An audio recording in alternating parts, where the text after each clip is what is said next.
Hello guys, ito tayo ito punyetang kung gusto mo kumarera yung ang racetrack ay dito nga mag-practice, no? So ganitong kabibigat yung mga binadala namin. Ayan po matangin ang bigat niya. Ang kabigat, mga ilang kilo yan. Ayan po. Yan ang exercise namin araw-araw. Diyos ko po, ito. Ewan ko, kung lumaki pa titip. Diyos ko. Ewan ko, ganyan kabigat po. Ni daliri mo. Hindi ko. So ayan po ang mga gawain namin po dito. Hindi ko na mabuhat ng isang kamay ito. Kung ikaw si Wonder Woman, ayos yan. Tapos po, ayan po, ganyan hindi na hindi na intercars kundi truck truck yung namin ito ang pinakamaganggang.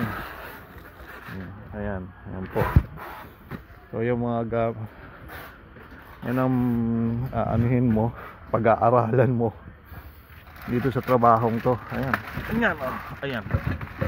Ayan po. Kung ikaw magbabakal, mayaman na mayaman ka na dito. Meron pa doon sa looban. Napakasaya namin. 10 oras kami naglalakad ng ganito, steel shoes. Ganyan. 10 oras parang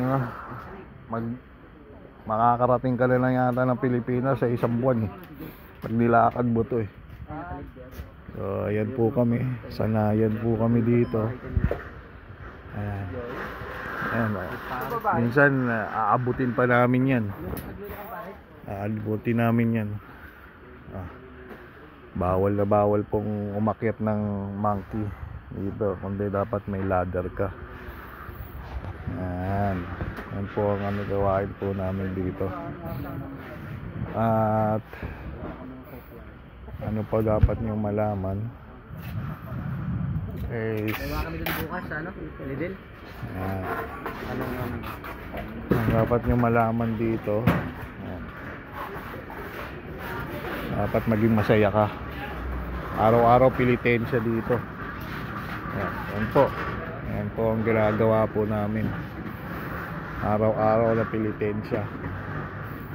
Masasanay na rin ang paa mo dito. Sa legs mo, masasanay ka na rin. Tapos ano pa bang mga kailangan nangyari dito? Ito. Ano ba yun, mas scanner namin. Yung sinecheck namin yung item. Ano pa ba? So mas lalo na dun sa baba, puro goma dun, truck yung parang kulang na lang, ha? Nilalagay ko to. Good. Oh my God, so much.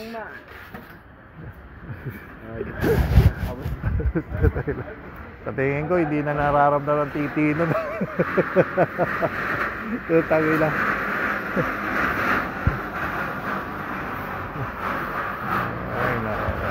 So ayan po kami.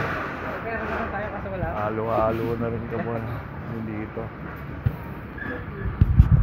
So anyway, salamat sa panonood. Diba? Ayan kasama ko.